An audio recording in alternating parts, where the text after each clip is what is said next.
छपकर बिकते थे और अब अखबार बिककर छपते हैं। बड़ा दुर्भाग्य है इस देश का। आपने देखा होगा, हमने ट्विटर पे एक कैंपेन चलाया और लगातार 7 दिन तक इस देश का युवा विद्यार्थी चिल्लाता रहा। जगह जगह आपने देखा होगा कि लोगों ने ऑफलाइन प्रोटेस्ट भी किए और काफी सारे लोगों को प्रयागराज में जेल तक कर दी गई।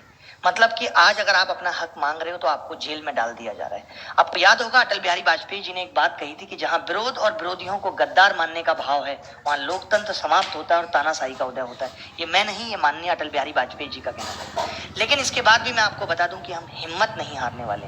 हम ऑफलाइन प्रोटेस्ट भी कर सकते हैं, बट अभी वो हमारी प्लानिंग में इसलिए नहीं एग्जीक्यूट हो पा रहा क्योंकि आप जानते होंगे कि अभी कोरोना चल रहा है और सरकार के पास एक बहुत बड़ी सॉलिड वजह है कोरोना की।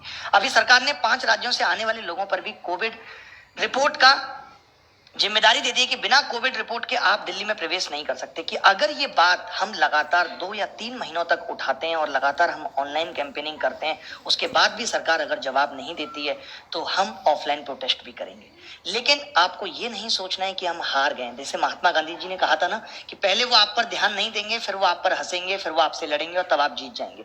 इस मुहिम का फायदा हुआ है, ऐसा नहीं है कि हमने ऑनलाइन कैंपेन किया इसका कोई फायदा नहीं हुआ। इसमें भी आपको समझना है, पॉजिटिव रहना है कि इस मुहिम का भी फायदा हुआ है। सरकार तक हमारी बात पहुंच चुकी है, जितनी भी राजनीतिक पार्टियां हैं उन तक हमारी बात पहुंच चुकी है। पर देश के दुर्भाग्य की बात यह है कि जब देश का युवा बेरोजगार यहाँ चिल्ला चिल्ला करके बेरोजगारी के खिलाफ आवाज कर रहा है और देश के गृह मंत्री दूसरे राज्यों में जाकर के 75% बेरोजगार की दर को 40% करने का वादा कर रहे हैं। कमाल की बात है कि जहां लोग जॉब मांग रहे हैं,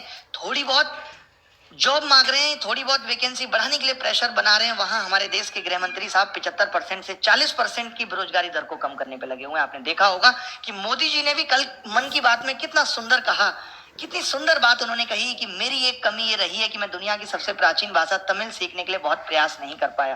मैं तमिल नहीं सीख पाया क्योंकि अब तमिलनाडु में चुनाव आने वाले हैं। मतलब चुनाव और चुनाव जीतने के लिए किसी भी हद तक जो जा सकते हैं, भले एक के बाद ऐसे वादे करने से ये लोग नहीं चूकते। इससे ये तो साफ है कि सरकार को युवाओं की कोई चिंता नहीं है। वो अपने किए हुए वादों पे कोई दोहराना नहीं चाहते, कोई सोचना नहीं चाहते। क्या समझे हम, पर हमें इस मुहिम को बंद नहीं करना है। मैं लगातार आपको जिंदा रख रहा हूं इस मुहिम में। हम पढ़ाई भी करेंगे और हम इस मुहिम को भी जारी रखेंगे। अभी जो हमने पीएमओ पे ग्रीवेंसेस भेजी, लाखों में ग्रीवेंसेस गई भी होंगी, कुछ देर के लिए साइट हैंग भी हुई, उसके बावजूद भी सरकार का कोई जवाब नहीं आया। एक उम्मीद थी कि कल मन की बात में मोदी जी रोजगार पे चर्चा करेंगे, बट नहीं। वो ये तो चाहते हैं कि 2000 जो 12th की तैयारी कर रहा है वो युवा एग्जाम स्ट्रेस फ्री होकर दे, बट जो युवा 12th कर चुका है, ग्रेजुएशन कर चुका है, पीएचडी कर चुका है, उसके लिए मोदी जी ने कुछ भी नहीं कहा क्योंकि उससे सरकार को कोई फर्क नहीं पड़ रहा जो उसके बारे में बोलकर मोदी जी के पास इस Presenting Amazon Music with no ads. Free offline downloads.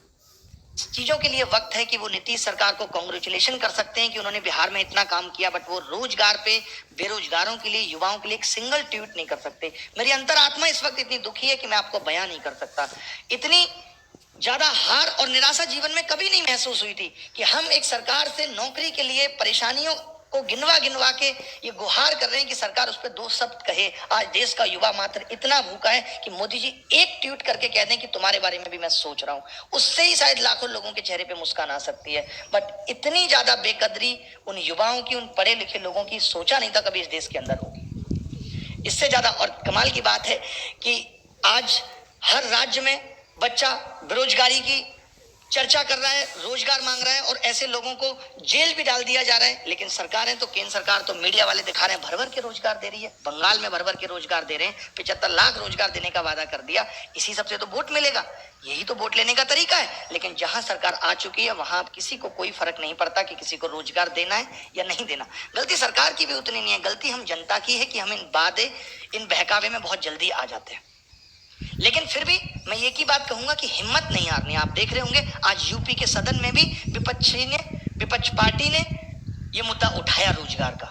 भले ही सरकार ध्यान नहीं दे रही, लेकिन कब तक ध्यान नहीं देंगे। हम लगातार ये कोशिश करते रहेंगे कि रोजगार पे ध्यान दिया जाए। आज कुछ मीडिया चैनल्स ने इसको दिखाया, कल और मीडिया चैनल्स इसको दिखाएंगे और पूरे दिन दिखाएंगे। पूरे दिन रोजगार पे चर्चा होगी जैसे आज किसानों पे हो रही है। तो वो दिन भी दूर नहीं है जब रोजगार पे बात होगी। मैं तो ये कह रहा हूं कि अगर सरकार के लिए रोजगार उतना मायने नहीं रखता, हम ये मान रहे हैं कि आज मोदी जी ने ये कह दिया कि देश बाबुओं के हाथ में नहीं देना या उन्हें रोजगार नहीं देना, तो एक बात समझ में नहीं आती कि अब जिन राज्यों में चुनाव है उन राज्यों में रोजगार देने की बात क्यों कही जा रही है। अगर रोजगार मायने नहीं रखता तो आप मत कहिए, आप कहिए कि रोजगार हम नहीं देंगे आपको, इसके बाद अगर वोट देना है तो दीजिए, मत दीजिए।